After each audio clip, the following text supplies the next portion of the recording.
All right, we will now begin the Reclamation District 900 Board for August 19th, 2021.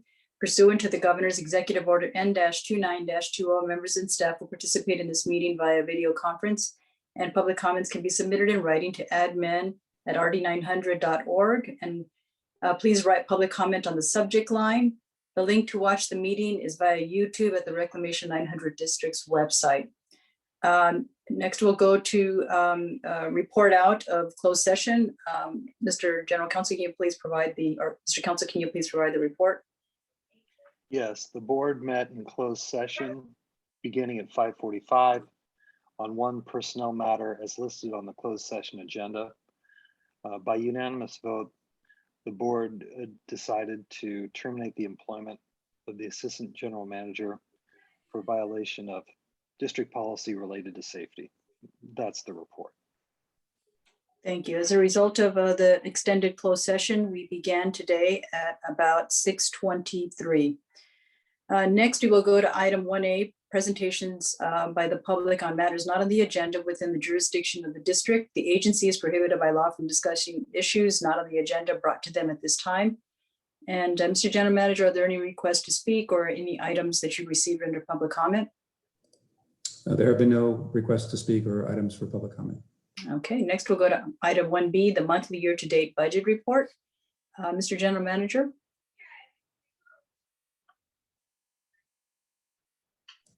Need to remember to unmute myself. Thank you, President Guerrero. So the report before you is the sum, or the year-end financials for fiscal year ending June 30th, 2021. This is not the audited finals that will come later this year, especially if there are any significant differences from what we're reporting out now. But through the end of the fiscal year, we appear to be on track for the revenue. There's a little discrepancy in terms of the total revenue received, as we have still not booked the final assessments for drainage in the northern part of the city for the former 537, as well as the 900 drainage assessment, nor the levee maintenance O&M assessment. Those typically are received in the August, September timeframe, and then we'll back book those to June 30th. So that's one of the things that we'll have to report back out on later. But that's essentially why we're at the 80% of the revenue. When we, on expenditures, we're significantly below what we expected to, or what we programmed anyways to spend for the fiscal year. And that's primarily due to the capital improvement projects, both Blacker as well as the Drever rehab. But other than that, we're looking pretty good. And I also should note that the labor is also significantly below the budget amount, as there was only, rather than having both the assistant general manager and general manager positions filled, only one of them was filled, as well as there's, as you know, vacancies in the maintenance worker positions. But so that really completes the financial report, and I'd be happy to answer any questions. Okay, are there any questions among the trustees? No questions. All right, thank you so much. Next, we'll move to our consent agenda. Oh, let me open it up for public comment. Any public comment at this point? Nope, we'll close the public comment and bring it back. And next we'll move on to, do we need to accept the report? Do we need action to accept the report? No. Informational. Informational only. Okay, thank you. Next we'll move to our consent agenda item 2 to 5. Are there any requests to pull an item from the consent agenda? If not, I'll accept a motion to approve the consent. Madam President, I'll move to the recommended action. Thank you. Okay, and Trustee Ledesma moved, and Trustee Ledesma call the seconds. Mr. General Manager, can you please call the roll? Trustee Alcala? Aye. Trustee Orozco? Aye. Trustee Ledesma? Aye. And President Guerrero? Aye. Okay, next we'll move to item 6, which is our district project updates. Mr. General Manager. All right, thank you, President Guerrero. So just a quick update on the assessment administration. Both the drainage assessments for 900 as well as the former 537 area. And I think we're really going to have to come up with another name for the, other than the former 537 area, maybe 900 North. But nevertheless, both of the tax rolls were submitted on time to the county. The 537 tax rolls, very small, and were complete, and no further action required. The 900 drainage had a couple of items to correct, and I've been working with our consultant, that's LWA, that's doing that, to resubmit to make those few corrections. So that also should be dialed in here pretty quick. Nothing really to report on the corrective action plan. We still are in progress with creating policies and procedures to comply with the guidance for federal awards. Under the shared services agreement, as you just approved the consent agenda, the shared service agreement will be extended for 6 months through March of 2022, March 26th to be exact.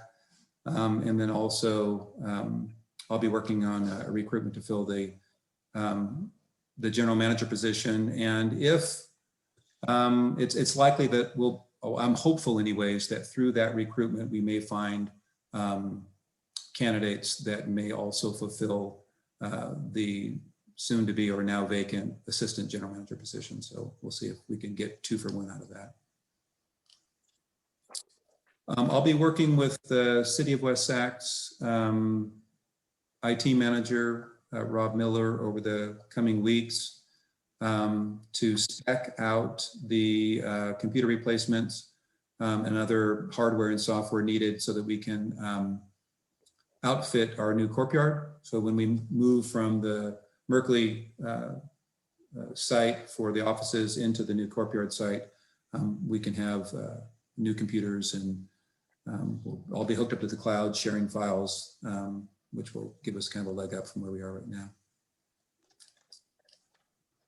Under operations and maintenance, primarily the focus of staff has been on mowing levee slopes in preparation for fall, well, other than just mowing them to reduce the grass, we're also preparing for fall inspections.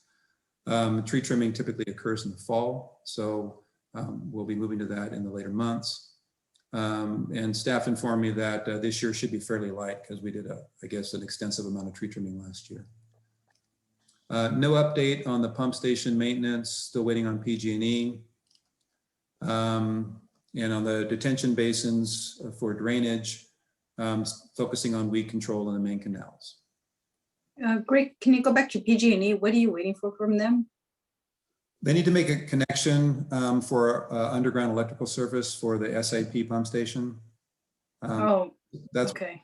Yeah, I mean, we still have power out there. They're just going to be undergrounding it. So the conduit work's been completed. We're just waiting for PG&E.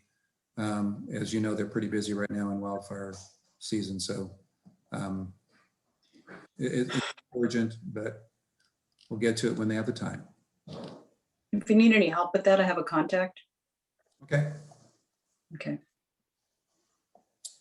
System-wide investment framework. We do anticipate bringing an item to the board next month to award a contract to a professional engineering firm or consulting firm who currently works for WSAFCA, managing the SWIFT. And I don't know if this has been fully explained to the board, but the system-wide investment framework is a requirement by the Army Corps of Engineers in order to maintain eligibility in Public Law 8499, PL 8499. That law essentially says if you're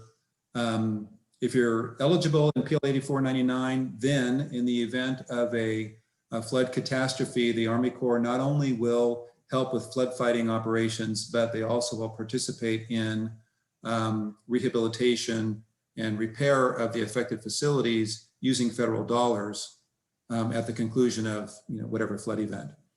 One of the conditions of being eligible in PL 8499 is satisfactory annual inspections So we, along with we as an RD 900 and the greater West Sacramento levee system, like everybody else in California, received a number of unsatisfactory marks on inspections in the previous years. And so we were required to submit a letter of intent and then a system-wide investment framework, which has all been done. And WSAFCA submitted that on behalf of the local maintaining agencies. As the board is likely aware, the maintaining agencies for the West Sacramento levee system was RD 900, RD 537, State Maintenance Area 4 together. Now it's RD 900 and State Maintenance Area 4. And right now also RD 900 is in the process of taking over that area managed by Maintenance Area 4. So although WSAFCA submitted the SWIFT, we submitted on behalf of the local maintaining agencies. When it all boils down, that's RD 900 now. So we're working together on this, is the long story short. WSAFCA is managing the SWIFT, and RD 900 is tasked with making the improvements identified in the SWIFT. And so we're looking at bringing a consultant on board. We'll bring an item to the board next month, recommending that to assist with some of the administrative actions.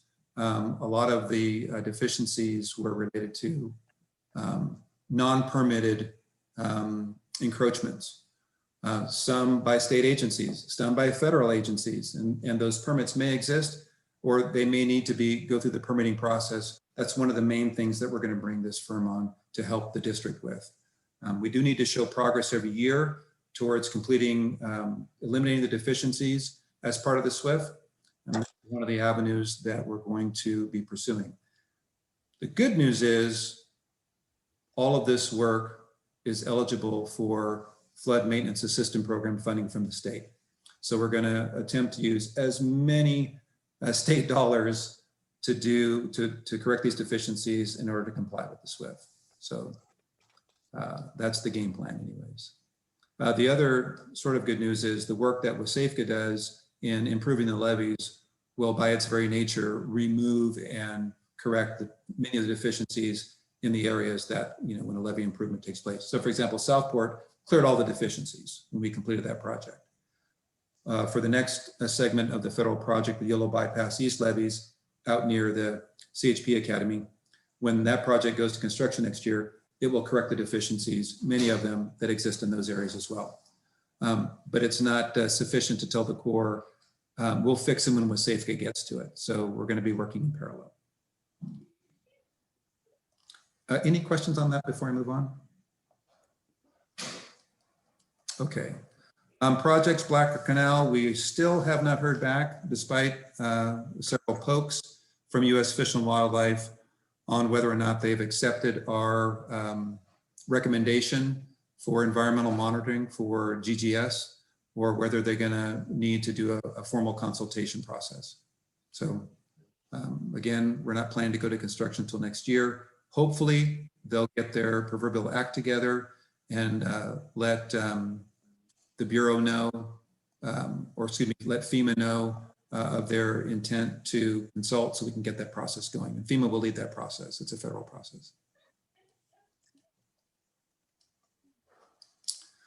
On the Drever Courtyard project, things are moving along fairly well. Plumbing and electrical is now finalized. Drywall installation is complete. Painting on the interior office spaces is starting this week. Roll-up door installation is complete. There's some minor electrical connections that remain on one of the interior doors. The fire sprinkler installation is complete and tested by the city, which it passed.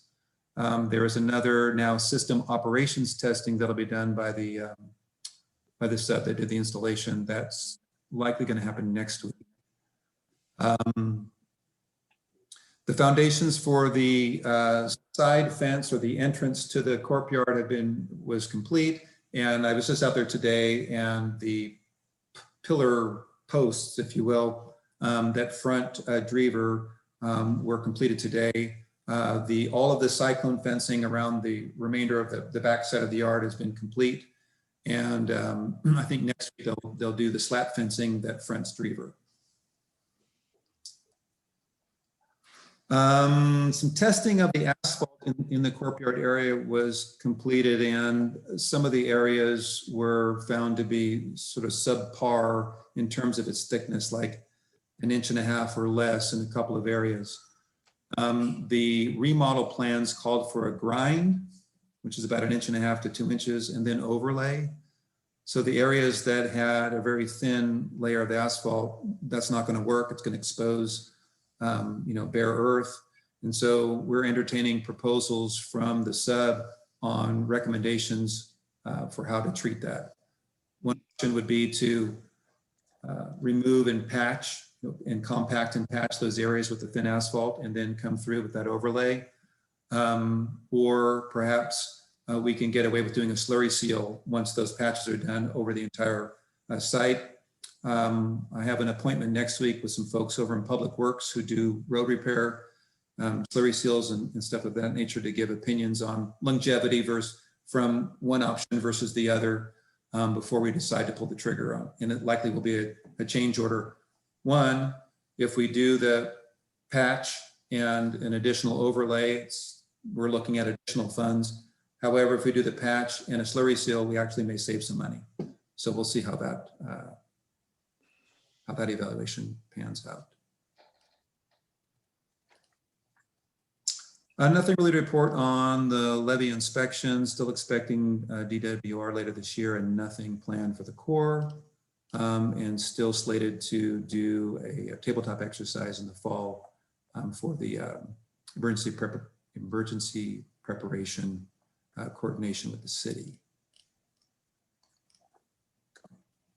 I think from the West Sacramento Area Flood Control Agency, the only thing I report is plans are final, specs are final. What remains is the environmental process to be completed, which we're expecting to be done in October, both NEPA and CEQA. And then just as an oh, by the way, we're looking to request or help the Corps obtain additional funds for the West Sacramento project in preferably the bipartisan infrastructure bill, because it comes with no strings attached and you can move right to construction. So we're looking at, several $100 million up to full Corps funding for our project. But we would settle for anything that would allow the Corps to execute the PPA and move to construction. Absent getting any additional funding in the infrastructure bill, we're going to be looking to request additional funding for the Corps in the work plan that's going to accompany the normal appropriations bill. So as a reminder, the WSAFCA currently has a new start and approximately $18 million in construction funding that is in the appropriations bill. So that's almost a guarantee, but that's not what the Corps was looking for to complete the construction of our next increment and start design. They were looking more for 35 to 38 million. So that's what we're going to look to plus up in the work plan that's associated with the appropriations bill, if we don't get something in the bipartisan infrastructure package. Okay, that brings me to the end of that report. Happy to answer any questions that the board may have. Any questions among the trustees? Okay. No questions, just thanks, Greg. Thorough report. Yes, very thorough report. Thank you so much. And I just, a lot of detail. I gotta say, I don't know how you do it, but it's Repeat it to myself often.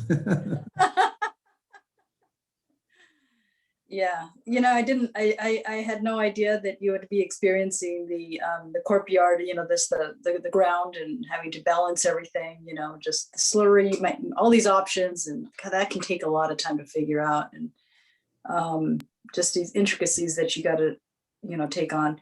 I do have a question though on the timeline for hiring. Has the bulletins have been posted and you're accepting applications at this point, or what's the status on that?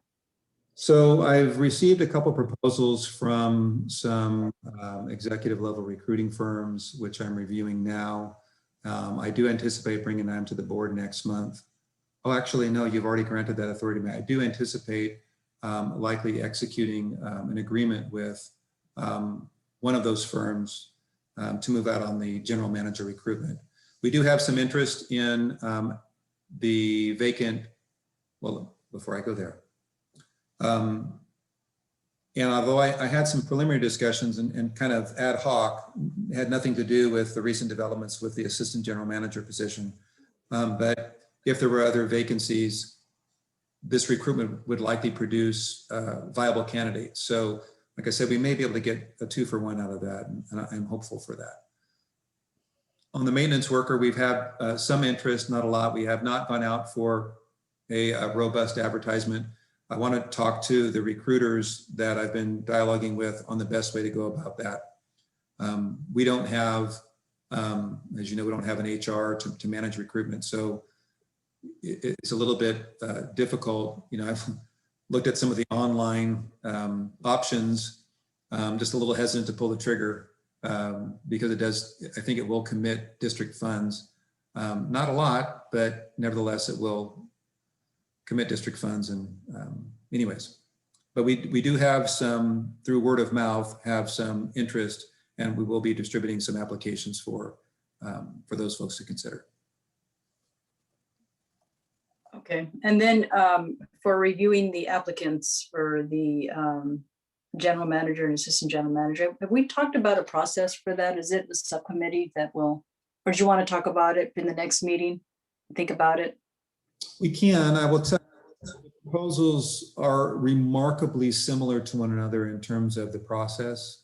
And the firms offer the full gamut, if you will, of recruitment services, including doing their own initial screening and their own interviews and bringing a short list for consideration to the district, or screening the applications for the qualified applicants, giving them to a district representative such as myself to screen based on either their assessment or my assessment. If there are a number of qualified candidates, I would propose that we do an initial interview, bringing in folks from other agencies for an in-person or Zoom type interview to whittle that down to, 3 to 5, 3. And then at least in the case of the general manager, the final interview, I would assume or presume that 1 or 2 members of the board would participate, since that is a position that the board does, or at least traditionally, has appointed. And then we might consider, and we can talk about that as well in future meetings, whether or not, and maybe I'll talk with council, whether or not the board may want to appoint 2 positions. It may take some time for a general manager to get on board and then be in a position to make an appointment for the assistant general manager position. So if there are a couple of candidates, it may be that we kill 2 birds with 1 stone with the board. So Okay. Thank the you. process generally takes 3 to 5 months, depending on how involved the recruiting firm is and how much they pass off to us. And there's a little bit difference in cost between the 2 as well, but neither one of them exceed the authority that you granted the general manager this evening. So. Okay. Any other questions among the trustees? Just a quick comment, Madam President. Sure. Greg, you've done excellent work, and tonight the presentation, as my colleagues mentioned, was quite thorough, and we all understand your workload has augmented, and I know it'll take a bit of time. I just want to make sure that you're adequately supported as you navigate the next as the workload increases and you are trying to take it all on. But don't, I think, hesitate to contact Madam President or any of the trustees and provide information if there's anything that's unsustainable. Thank you for that. And I will do that if I feel that things are becoming unsustainable. So far, so good. And the district does have a couple of firms under contract that I can reach out to assist, for example, with the contract that you just approved for the South Cross levy. I will not be the PM for that project. So we're looking at bringing MHM to assist with that. And the district has a contract with them, and this is right up their alley. They prepared the plans and specs for that project, so it's a natural fit. And I also have it arranged for them to assist with the Drever project as necessary. So far, it's pretty straightforward. Building models aren't too complex. Not a whole lot of engineering standards going on there, but that's okay. But I appreciate the comment. Thank you. All right, no other comments? All right, we'll go to the next. Thank you. Do we need to take any action for the district project updates, or is it just a report? Okay, thank you. Well, next item is item number 7, trustee, and actually, I'll just open it for public comment. None, we'll close it. And next item is number 7, trustee comments. Any additional comments from one of the trustees? All right, and just as trustee Orozco said, don't hesitate to reach out to us. Mr. General Manager, we're here to provide the support as Thank you. needed. And yeah. Appreciate that. All right, Sure. I'll accept a motion to adjourn and So moved. Second. all right, Mr. General Manager, please call the roll. Trustee Alcala, Aye. trustee Orozco, Aye. trustee Ledesma, Aye. and President Guerrero. Aye. All right, good night, everybody. Good night.